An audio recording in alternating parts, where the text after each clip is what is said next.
व्हॉट्सअपवरती मला मेसेज आलेला होता की शिवाजी कुणाला म्हणायचं. जो 65 किलोची तलवार वागवतो त्याचं नाव वेसाजी. जो 2000 सैन्याशी एकटा झुंजतो त्याचं नाव बाजी. जो हात तुटला तरी शत्रूशी लढत राहतो त्याचं नाव तानाजी. जो 8 तासात घोडा दिल्लीवरून पुण्याला घेऊन येतो त्याचं नाव संताजी. जो शत्रूच्या छावणीत घुसतो आणि शत्रूच्या छावणीचा कळस कापून आणतो त्याचं नाव धनाजी. जो ढाण्या वाघाला एकटा सामोरे जातो आणि त्याला उभा फाडतो त्याचं नाव संभाजी.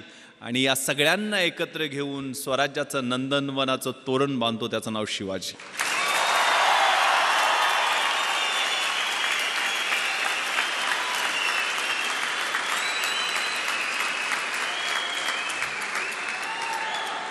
सोळाव्या वर्षी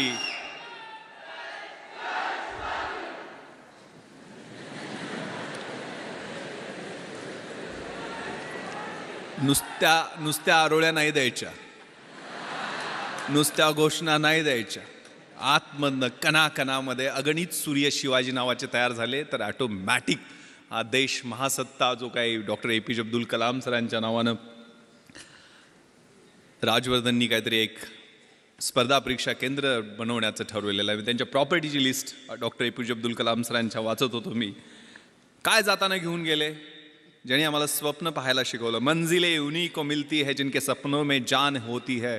यूं ही पंख होने से कुछ नहीं होता, हौसलों से उड़ान होती है. तो हौसला, ती जिद्द, ती इच्छाशक्ती. त्या कलाम सरांच्या प्रॉपर्टीच्या लिस्टमध्ये होतं. त्यांच्याकडे काय होतं, 3 ट्राउझर्स, 6 शर्ट, 2 सूट म्हणजे सूट कोट घालायचे, 2500 पुस्तकं, एक फ्लॅट होता तो पण त्यांनी सायंटिस्टच्या ज्या कम्युनिटी आहेत त्यांना डोनेट केलेला होता. TV नाही, फ्रीज नाही, वॉशिंग मशीन नाही, काही नाही आहे, परंतु 125 कोटी भारतीयांचं प्रेम आणि मन जिंकून ते निघून गेलेलं होतं.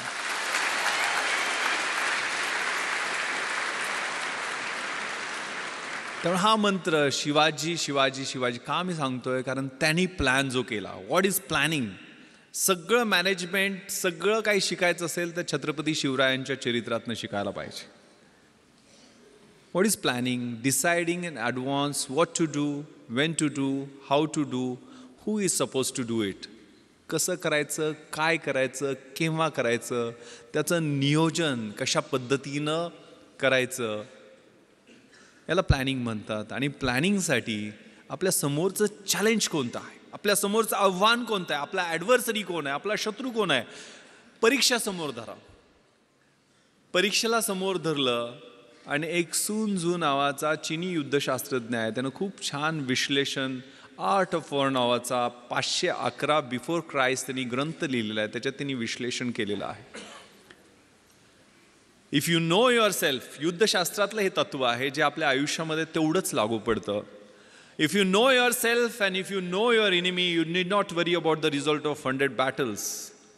तुम्हाला स्वतःबद्दल पूर्ण माहिती असेल आणि शत्रूबद्दल पूर्ण माहिती असेल तर 100च्या 100 युद्धामध्ये तुमचा विजय निश्चित आहे. पण माहिती कशा पद्धतीनं, कशा पद्धतीचं विश्लेषण, स्वॉट प्रिन्सिपल आपण वाचलेलं असतं. Strength, weaknesses, opportunities and threats. आपली बलस्थानं कोणती आहेत, आपली दुर्बल स्थानं कोणती आहेत, आपल्या समोरच्या संधी कोणत्या आहेत आणि आपल्या समोरचे धोके कोणते आहेत, याचं योग्य विश्लेषण स्वतःचं आणि शत्रूचं, म्हणजे परीक्षा असेल तर परीक्षेचं.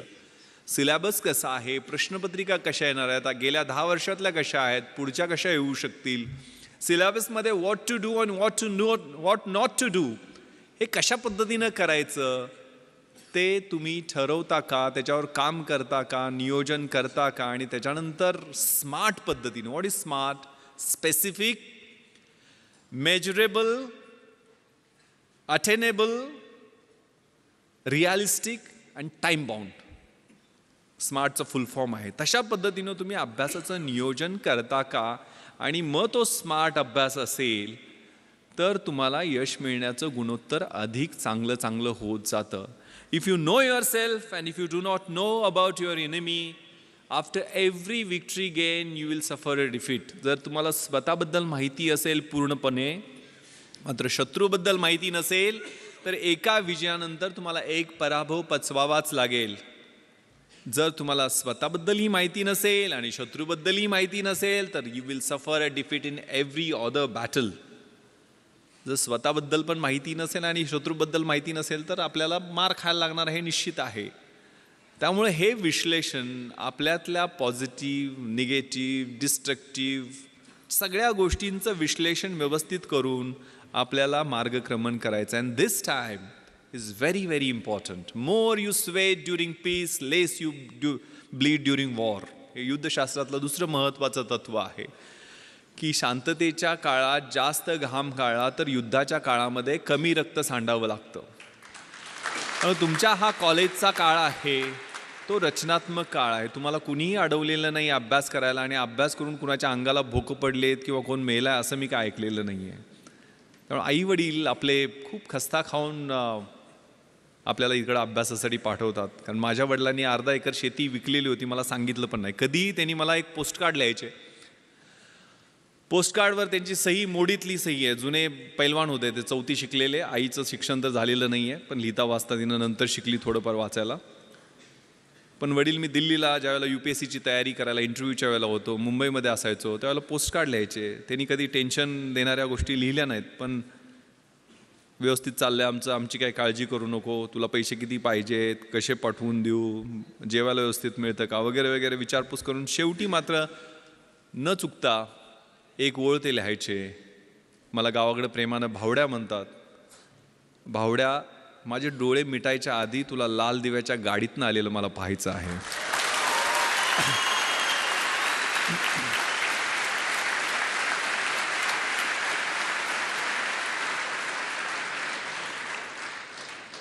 मग आग लागायची. कुठं कशी लागायची माहीत नाही, तर किडा पेटायचा. आपल्या त्या निरक्षर असो, अडाणी असो, पैलवान असो, पण माझ्या त्या बापाचं स्वप्न पूर्ण करण्यासाठी मी अभ्यास करणार. आणि मग तिथं कॉम्प्रोमाइज नाही. त्यामुळे प्लॅन केला तो. मग आनंद, मी, सुगंध एकत्र बसून आम्ही कॉलेजला असताना प्लॅन केला. तर तिघंजणं एका खेड्यातली 1800 लोकवस्तीच्या गावातनी 3 पोरं प्लॅन करू शकतात. तर तुम्हाला तिथं इतकं चांगलं इन्फ्रास्ट्रक्चर आहे, पुस्तक आहे, मार्गदर्शक आहेत, सगळ्या गोष्टी उपलब्ध आहेत. एवढ्या सगळ्या गोष्टी असताना घोड्याला फक्त पाण्यापर्यंत आपण घेऊन जाऊ शकतो. त्याला पाणी प्यायचं की नाही हे आपण ठरवायचं आहे. त्यामुळे आपण सगळेजण निर्णय घ्यायचा आहे त्याच्या बाबतीत. त्यावेळेला तो प्लॅन केला. यश अपयश मिळत राहतं, असतं, त्रास होतो, पेन्स होतात, फ्रस्ट्रेशन येतं. जे मी तुम्हाला सांगितलं, मी मरीन ड्राईव्हवरती फिरायचो. पहिल्यांदा इंटरव्ह्यूतनं नापास झालो त्यावेळेला अजून फ्रस्ट्रेशनमध्ये गेलेलो होतो. 21व्या वर्षी मुलाखतीतनं परत आलेलो होतो. पण दुसऱ्याच वर्षी 3 पोस्टवर सिलेक्ट झालो. एक पण नाही आहे. मी पहिल्यांदा MPSCतनं सेल्स टॅक्स इन्स्पेक्टर झालो, नंतर डेप्युटी कलेक्टर झालो आणि IPS UPSCच्या एक्झाममधनं झालो. म्हणजे 12 परीक्षा मी सलग पास होत गेलो. 1996ला 1997ला ट्रेनिंगला गेलो. आता 20 वर्ष सर्व्हिसमध्ये होत आहेत. आता 43व्या वर्षी स्पेशल IGP म्हणून काम करतो. तर त्या कशा पद्धतीनं पास होत गेलो, त्याचं नियोजन कसं होतं, ते काय ऑटोमॅटिक आलं का लक बाय चान्स होता, किंवा आमच्या तिघांचं यश एकत्र कसं काय मिळालं, तर याला एक ट्रॅप होता. When you are planning to fail when you are failing to plan you are planning to fail असं म्हटलं जातं. तुम्ही नियोजन करणं हे परत परत रिपीट करतो की तुम्हाला काय करायचं आहे ते आत्ता ठरवा. म्हणजे IAS IPS ह्या पूर्ण मिळून 150 पोस्ट असतात. IAS IPS आणि IFS सगळ्यात मिळून साधारण 900-950 पोस्ट वेगवेगळ्या 26 अलाइड सर्व्हिसेसमधल्या धरल्या तरी असतात. त्या काय सगळी मिळून येणार नाही आहेत. पण तुम्हाला ज्या क्षेत्रामध्ये जायचं आहे त्याच्यात कशा पद्धतीनं गोल्स आहेत, त्याला कशा पद्धतीनं तयारी करावी लागेल. पुस्तकं मिळणं प्रॉब्लेम होता. कशी मिळवणार पुस्तकं.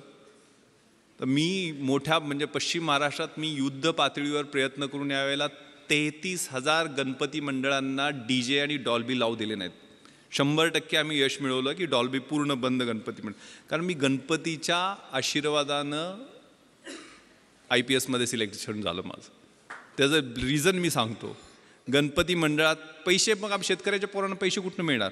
इथल्यासारख्या चांगल्या कॉलेजमध्ये किंवा इन्फ्रास्ट्रक्चर असणाऱ्या कॉलेज, राजाराम कॉलेजमध्ये होतो, गव्हर्मेंट कॉलेज होतं. तिथं काय सिव्हिल सर्व्हिसेसची पुस्तकं तुम्हाला घरी मिळतील अशी परिस्थिती नव्हती. मग आम्ही मित्र बसलो. मग काय करायचं, यावेळेला गणपती मंडळात डॉल्बी आणायचं नाही, नटी नाचवायची नाही. दरवेळेला ती नटी नाचवण्यावर भांडणं आमच्या गावात व्हायची. मग कोल्हापूर भाग आहे ना, इकडे काय परिस्थिती वेगळी नाही आहे.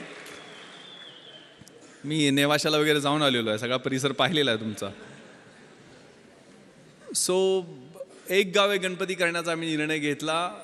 आणि माहीत आहे पोलिसांना किती टेन्शन असते. इथे इन्स्पेक्टर ओमासे बसलेले आहेत. म्हणजे मी गणपती स्तोत्र पण त्यानंतर रोज म्हणायला लागलो.